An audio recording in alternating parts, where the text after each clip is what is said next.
Final versus cons के बाद हमारा जो नेक्स्ट टॉपिक है वो हमारे पास ऑपरेटर है, ठीक है। कंट्रोल फ्लो स्टेटमेंट को पढ़ने से पहले हम एक बार पहले हम ऑपरेटर को देख लेते हैं, क्योंकि ऑपरेटर का यूज़ भी हमारे पास बहुत जगह पे किया जाता है। जब भी हमने कंट्रोल फ्लो स्टेटमेंट मतलब इफ़ को देखना है, इफ़ एल्स को देखते हैं, तब हम ऑपरेटर का यूज़ करते हैं। तो उनसे पहले हम अपने जो इम्पॉर्टेंट ऑपरेटर्स हैं उनको देख लेते हैं। तो मैं ये सब रिमूव कर देती हूँ यहाँ से।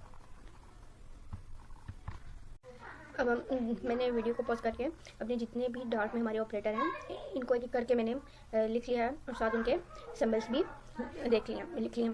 तो देखें, इन ऑपरेटर्स को देखने से पहले हम ये देख लेते हैं कि ऑपरेटर हमारे पास होता क्या है, ये खुद ऑपरेटर हमारे पास क्या होता है। तो अगर हम ऑपरेटर की बात करें तो ऑपरेटर हमारे पे कुछ स्पेशल सिंबल होते हैं जिनको हम यूज़ करते हैं सर्टेन ऑपरेशन को परफॉर्म करने के लिए, ठीक है। अगर हम इसको एक एग्जांपल से हम रिलेट करें, अगर हमारे पास कैलकुलेटर होता है, हम कैलकुलेटर बचपन से यूज़ करते हुए हैं। अब कैलकुलेटर में जो प्लस माइनस मल्टीप्लाई मॉडुलस के जो साइंस होते हैं इनको हम ऑपरेटर कहते हैं, ठीक है ना। ये जो ऑपरेटर होता है इनको हम क्या करते हैं, हम अब जब प्लस का ऑपरेटर है तो हम उसे कोई टू वैल्यूज़ को ऐड करने के लिए यूज़ करते हैं।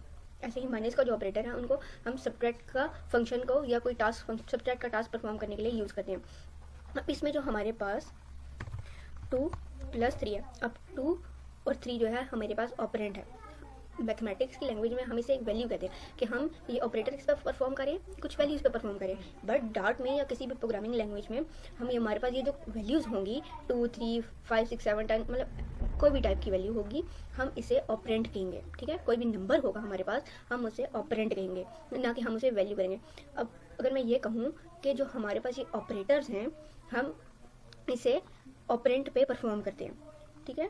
हम क्या करते हैं, ये जो ऑपरेटर्स हैं मतलब ये सर्टेन टास्क हम परफॉर्म करते हैं, किस पे परफॉर्म करते हैं, हम ऑपरेंट्स के ऊपर परफॉर्म करते हैं। तो कुछ ऑपरेटर्स में हमारे पास 2 या 3 ऑपरेंट की ज़रूरत पड़ती है, या कुछ ऑपरेटर में हमारे पास 1 ऑपरेंट की ज़रूरत पड़ती है। और जो कुछ ऑपरेटर होते हैं वो हमारे पास कंडीशन पे वर्किंग करते हैं, ठीक है। हम जब इसको एग्जाम्पल में देखेंगे तब इसे मज़ीद समझने की कोशिश करेंगे।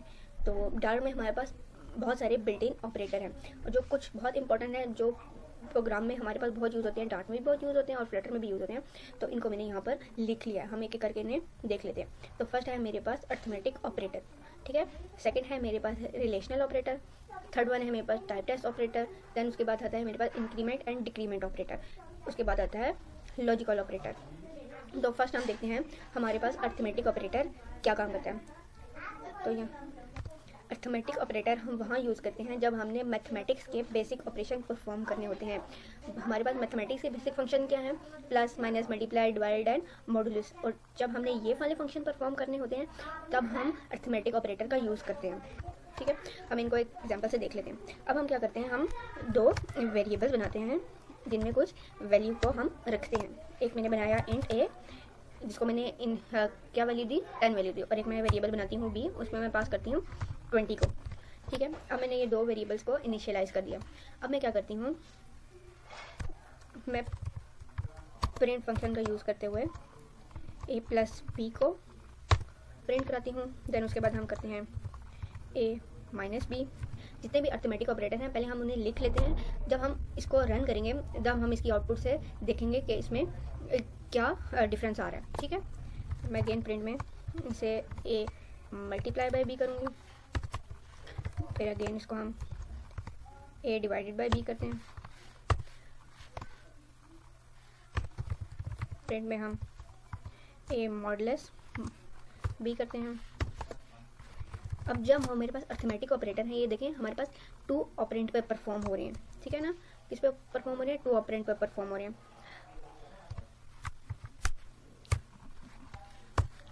अब पहला क्या है हमारे पास, अब हम इसको रन करके इसकी आउटपुट को देखते हैं। अब हम इसे रन करके, ठीक है। अब जब हमने प्लस किया a + b किया तो मेरे पास 30 आया। जब a में से माइनस किया b तो 10 कैसे, 10 - 20 हुआ तो मेरे पास क्या आ गया, -10 आ गया। अब जब मैंने 10 को मल्टीप्लाई किया 20 के साथ तो 200 आ गया। जब मैंने 10 को डिवाइड किया 20 के साथ तो मेरे पास क्या आया, 0.5। जैसे 1/2 आएगा तो वो हमारे पास फ्रिक्शन की फॉर्म में तो नहीं आता ना डार्ट में या किसी भी लैंग्वेज में, तो वो क्या करते हैं हमारे पास डेसिमल की फॉर्म में दे देते हैं हमें। और अगर जब मैंने a मॉडुलस b किया तो मॉडुलस में क्या होता है, जितना रिमाइंडर बचा होता है वो हमें प्रिंट होके आ जाता है। अब a tidal divided by B, इसका मतलब ये होता है, देखिए यहाँ पर 0 आया, मैं यहाँ पर इसकी वैल्यू को चेंज करके 30 कर देती हूँ। अब जब मैं इसको 30 करूँगी, हम इसे अगेन रन करते हैं, तब हमें इसको समझने में और भी आसानी होगी। अच्छा, अब ये क्या करता है, ये इसकी जो वर्किंग है वो बिल्कुल उसकी तरह है, या डिवाइड की तरह है, बट वो क्या करता है, अब डिवाइड में क्या आता है 0.333 समथिंग, बट उसने क्या किया, उसने सिर्फ 0 दिया।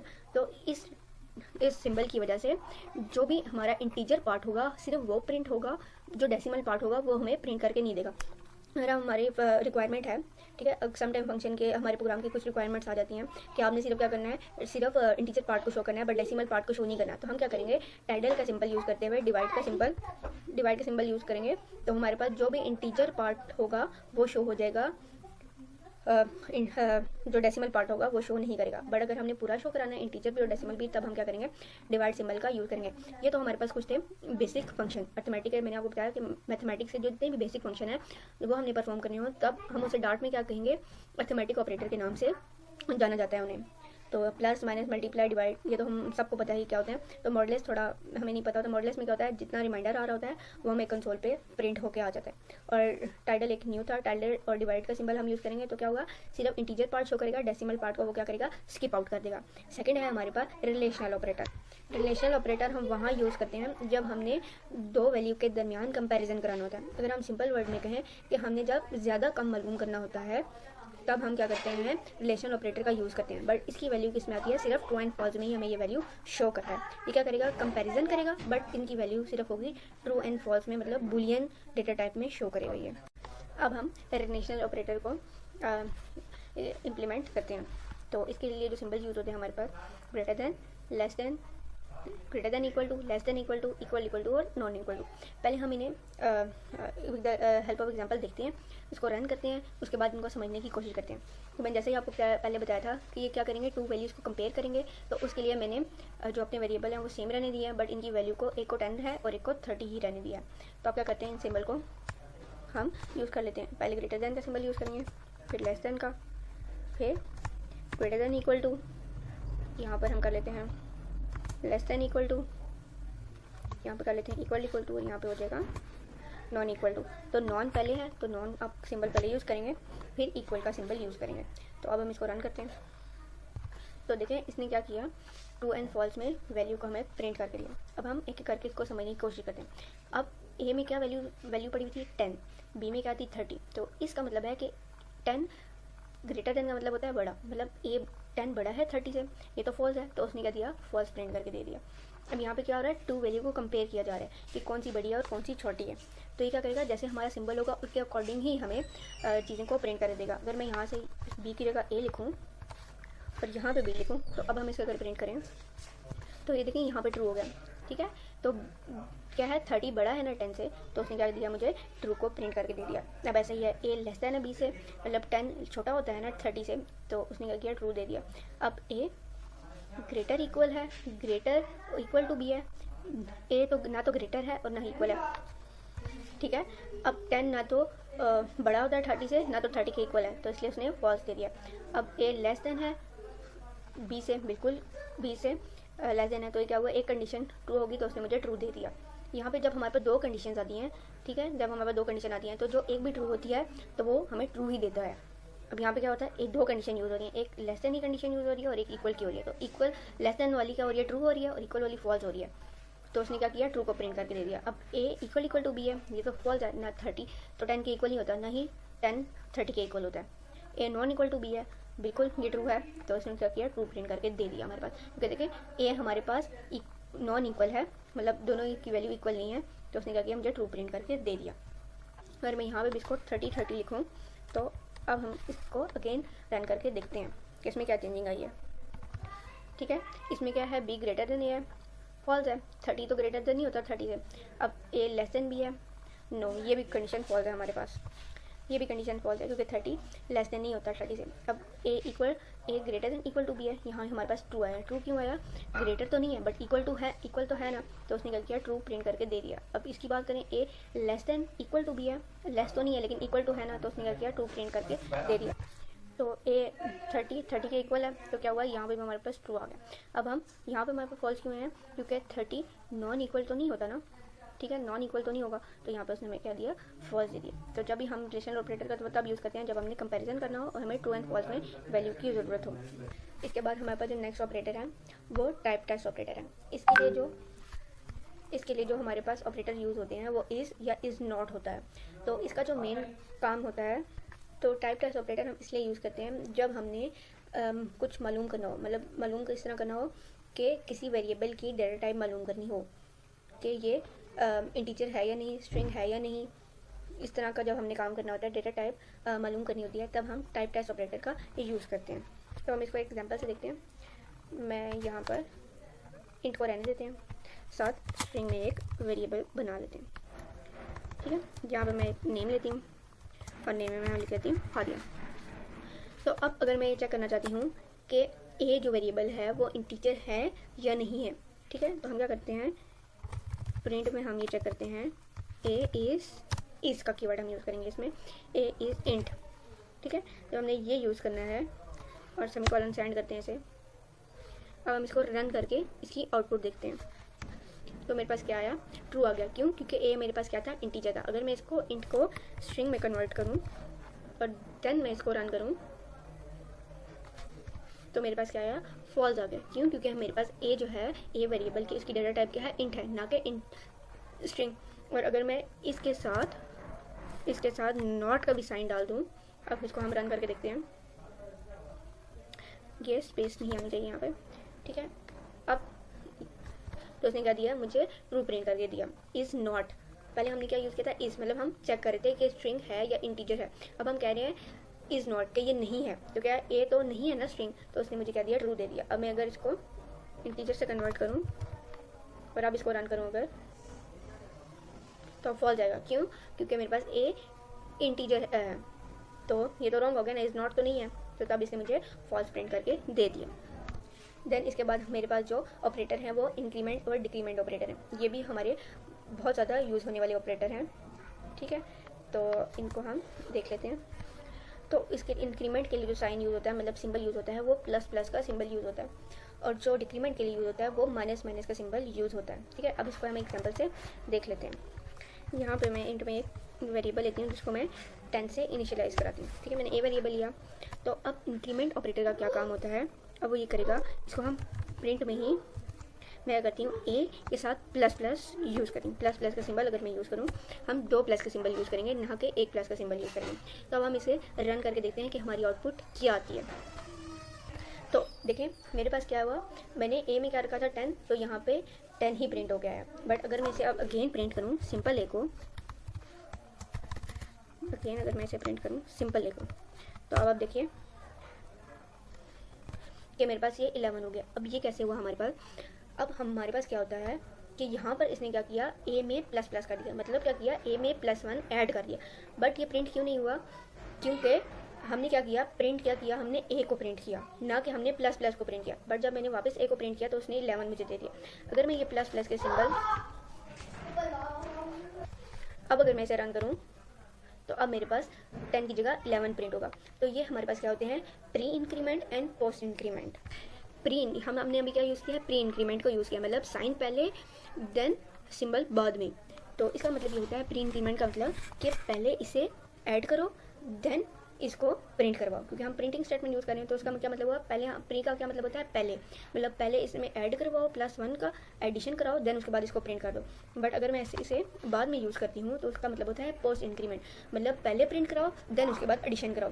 तभी जब मैंने दोबारा प्रिंट कराया तो मेरे पास 11 आया। जब मैं पोस्ट इंक्रीमेंट यूज़ करती तो उसमें क्या आया था, मेरे पास 10 आया था मेरे पास, ठीक है। तो जब मैं बाद में यूज़ कर रही हूँ, मतलब पोस्ट इंक्रीमेंट का यूज़ कर रही हूँ, तो क्या हो रहा है, पहले प्रिंटिंग हो रही है देन उसके बाद एडिशन हो रही है। तो ये एडिशन भी हम देख लेते हैं कैसे होती है। इसमें एडिशन होती है ए इक्वल टू ए +1, इस तरह करके हमारे पास ये एडिशन की जा रही होती है। ये जो ए प्लस प्लस का मतलब है, ये है ए क्या करो, ए इक्वल टू ए में +1 हो, जैसे हम एक वेरिएबल को री इनिशियलाइज करते हैं, ठीक है। तो ये जैसे हमारे पास हम री इनिशियलाइजिंग करते हैं, एक वेरिएबल को पहले वैल्यू साइन करते हैं, फिर उसे री इनिशियलाइज करते हैं, मतलब उसकी वैल्यू को चेंज करते हैं। तो हम with the help of increment operator हम क्या करते हैं, इसको हम री इनिशियलाइज नहीं कर सकते। हम ये कहते हैं कि हमने एक वैल्यू का इसमें इजाफा किया, मतलब प्लस का सिंबल यूज़ करते हुए इसमें एडिशन किया। अगर हम डिक्रीमेंट ऑपरेटर की बात करें तो इसमें क्या होता है, माइनस माइनस यूज़ किया जाता है, ठीक है। माइनस माइनस बाद में अगर वेरिएबल के बाद यूज़ होगा तो उसको हम पोस्ट कहेंगे, अगर वेरिएबल से पहले है तो हम उसे प्री कहेंगे। अब हम अगर इसको रन करके देखें तो पहले क्या है, हमारे पास 10 ही रहा है। क्यों? क्योंकि पहले उसने प्रिंट कराया है। जब मैंने सेकंड स्टेटमेंट ये मेरी प्रिंट वाली चली है उसमें क्या हो गया, माइनस हो गया। अब इसको अगर हम देखें, इसमें जो माइनस, क्योंकि माइनस का सिंबल यूज़ हो रहा है, इसमें हुआ है ए इक्वल टू ए माइनस 1 किया गया है इसमें। मतलब ए, जब हम इंक्रीमेंट का मतलब होता है इजाफा करना और डिक्रीमेंट का मतलब होता है ए को घटा लेना, मतलब 1 का माइनस कर लेना, जो जितना जो भी वेरिएबल है उसमें से 1 को माइनस कर लेना। और अगर हम इसको यहाँ यूज़ करते हैं, इसे भी रिमूव कर देती हूँ यहाँ से। अगर हम इसको रन करें तो क्या हुआ, क्योंकि पहले ऑपरेटर है देन उसके बाद वेरिएबल है, तो उसने क्या किया, पहले ऑपरेटर को हल किया, देन उसके बाद मेरी प्रिंटिंग स्टेटमेंट में कंसोल पे उसने 9 प्रिंट करके दे दिया, क्योंकि 10 में से -1 करेंगे तो वो नहीं आएगा मेरे पास। तो ये हमारे पास सिंपल थी इंक्रीमेंट और डिक्रीमेंट ऑपरेटर की एग्जाम्पल थी। अब नेक्स्ट है हमारे पास लॉजिकल ऑपरेटर्स। तो लॉजिकल ऑपरेटर भी हमारे पास रिलेशनल ऑपरेटर की तरह होता है, बट यहाँ पे क्या होता है, हम कंपैरिजन करने के लिए ही इसको यूज़ करते हैं। बट यहाँ पे ऑपरेंड्स की जगह हमारे पास कंडीशनल जगह ले लेती है। ऑपरेंड के हम रिप्लेस करके कंडीशन को ले आते हैं हम, ठीक है, कंडीशनल ऑपरेटर को ले आते हैं। बट इसमें रिलेशनल ऑपरेटर का भी यूज़ किया जाता है। इसको हम एग्जांपल से समझते हैं। तो जब भी हमने कंपैरिजन करना है और ट्रू एंड फॉल्स में वैल्यू चाहिए तो हम क्या करते हैं, लॉजिकल ऑपरेटर का भी यूज़ करते हैं। बट इसमें क्या हो जाता है कि इसमें ऑपरेंड्स की जगह जो कंडीशंस होती हैं वो जो है ना वो जगह ले लेती हैं ऑपरेंड की जगह, ठीक है। लॉजिकल ऑपरेटर में हम 2 वेरिएबल्स बना लेते हैं, एक इंट जिसमें मैं रखती हूँ 10, दूसरा बी इंट में लेती हूँ बी जिसमें लिखती हूँ 20, ठीक है, इक्वल टू 20। अब हम इसमें क्या करेंगे, लॉजिकल ऑपरेटर में पहले हम सिंबल देख लेते हैं। ये जो सिंबल है एंड का सिंबल है, ये है मेरे पास और का, और ये नॉट इक्वल टू का सिंबल है। तो हम इसको समझने की कोशिश करते हैं। तो ठीक है, तो हम क्या करते हैं, प्रिंट करवाते हैं। अब मैं यहाँ पे अगर यूज़ करूँ ए ग्रेटर देन है 10 से, मैं क्या बना रही हूँ, मैं एक कंडीशन बना रही हूँ। और एंड ऑपरेटर का यूज़ करते हुए हम कहते हैं बी लेस देन है 10 से, ठीक है। और अब हम ए ग्रेटर देन है 10 से, सेम वैल्यू। तो यहाँ पे हम क्या यूज़ करते हैं, और ऑपरेटर का यूज़ करते हुए हम ये क्या करते हैं, लेस देन है 10 से। और नेक्स्ट है हमारे पास नॉट इक्वल टू का साइन। वो तो हमें पता है कि किस लिए यूज़ किया जाता है, कि ए ग्रेटर देन बी है, बट उससे पहले ही हम इसे नॉट इक्वल टू का साइन भी दे देते हैं, ठीक है। अब हम इसे रन करके देखते हैं, ठीक है। तो यहाँ पर मैंने ग्रेटर साइन की जगह लेस देन का यूज़ किया और साथ नॉन इक्वल टू का साइन यूज़ किया। तो हम इसे समझने की कोशिश करते हैं। मैं एक बार इसे रन करती हूँ, ठीक है। तो अगर मैं देखूँ यहाँ पर, तो ए में क्या पड़ा हुआ है मेरे पास 10 ग्रेटर देन है 10 से, ये तो कंडीशन फॉल्स हो गया। और बी में क्या पड़ा हुआ है 20, तो 20 लेस देन है 10 से नहीं है, ठीक है। बल्कि हम इनकी वैल्यूज़ को चेंज करते हैं। यहाँ पे मैं क्या करती हूँ 5 ले लेती हूँ, और यहाँ पे मैं क्या करती हूँ 7 ले लेती हूँ। अब हम इसको अगेन रन करते हैं, ठीक है। अब ये जो एंड ऑपरेटर है, पहले तो इसको समझिए क्या होता है। एंड ऑपरेटर में क्या होता है कि जब हमारे पास हमारी सारी कंडीशन, ठीक है, ज़रूरी नहीं हमने क्या किया, यहाँ पे एक ही कंडीशन लिया और एक ये कंडीशन लिया, हम और भी कंडीशंस ले सकते हैं। यहाँ पे एंड ऑपरेटर का यूज़ करें और कंडीशन बनाते जाएं, मल्टीपल वेरिएबल्स बना लें, तो हम ये काम कर सकते हैं। तो अगर हमारी सारी कंडीशंस के आंसर, जितने भी कंडीशन हम ले, सारी कंडीशन के आंसर जब ट्रू होंगे तब ही एंड ऑपरेटर ट्रू प्रिंट कराएगा। अदरवाइज़ ये अगर हमारी एक भी कंडीशन फॉल्स है और बाकी सारी ट्रू है तो वो क्या करेगा, फॉल्स ही प्रिंट कराएगा। तो एंड ऑपरेटर क्या होता है, हमारे पास सारी कंडीशन ट्रू है तो ट्रू प्रिंट कराएगा, अगर एक भी फॉल्स है तब भी वो फॉल्स ही प्रिंट कराएगा। अगर हम और ऑपरेटर की बात करें तो और ऑपरेटर में अगर हमारे पास एक कंडीशन भी ट्रू है, ठीक है, तो वो ट्रू ही प्रिंट करा देगा। वो क्या करेगा, जहाँ भी अगर मल्टीपल कंडीशन है तो दूसरे तीसरे नंबर पे अगर उसे ट्रू मिल रही है, ठीक है, तो वो क्या करेगा, बाकी कंडीशंस को स्किप कर देगा, वो उसको चेक नहीं करेगा। जो जिस जगह पे उसे ट्रू मिलेगा बस वो क्या करेगा, कंसोल पे ट्रू ही प्रिंट करा देगा। अगर पहली कंडीशन ट्रू है तो वो ट्रू ही प्रिंट करा देगा। अगर कहीं मिड में जाके या कहीं लास्ट में जाकर ट्रू उसको मिलती है तो वो ट्रू ही प्रिंट कराएगा। अगर सारी कंडीशन, ये तब फॉल्स प्रिंट कराता है जब हमारे पास सारी कंडीशन फॉल्स हों, तब हमारे पास इस जो ऑपरेटर में फॉल्स प्रिंट होकर आता है। और ए नॉट इक्वल टू बी, यहाँ तो सामने पता चल रहा है हमें कि ए नॉट इक्वल है, तो उसने क्या किया, उसको प्रिंट करा दिया। बस नॉट इक्वल टू का सिंबल हमने पहले भी देखा है रिलेशनल ऑपरेटर में। अच्छा, अब देखें यहाँ पे हम कंडीशन देख लेते हैं। अब 5 ग्रेटर देन 10 है, ये तो कंडीशन फॉल्स हो रही है। अब वो क्या करेगा, जब एक कंडीशन इसके पास फॉल्स आ गया तो उसने फॉल्स ही प्रिंट करा दिया। वो बाकी आगे कंडीशंस को चेक नहीं करेगा, क्योंकि जब पहला ही फॉल्स आ गया मतलब पहला फॉल्स तो सारे फॉल्स, अगर बेशक दूसरा फॉल्स है तो सारे फॉल्स, एक भी फॉल्स है तो सारे फॉल्स होंगे यहाँ पे हमारे पास। तो दूसरे को जरूरी नहीं होता कि चेक किया जाए। अब बी है, बी लेस देन है, 10 से ये कंडीशन ट्रू हो रही है, बट जब पहले ही फॉल्स आ गया, इस कंडीशन में फॉल्स आ गया, तो आगे कंडीशन को चेक करने की ज़रूरत नहीं है। और अगर देखें a ग्रेटर देन है 10 से, 5 ग्रेटर देन है कोई 10 से, ये तो कंडीशन फॉल्स हो रही है।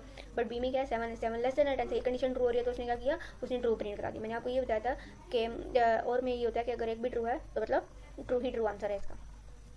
और नॉट इक्वल टू का हमें पता है कि अगर इक्वल होगा तो प्रिंट कराएगा, अदरवाइज ये फॉल्स में आंसर दे देगा। मतलब ए और बी नॉट इक्वल है, बिल्कुल ठीक कह रहा है, तो उसने क्या किया, ट्रू प्रिंट करके दे दिया हमें। तो ऑपरेटर यहाँ तक हमारे कंप्लीट होते हैं।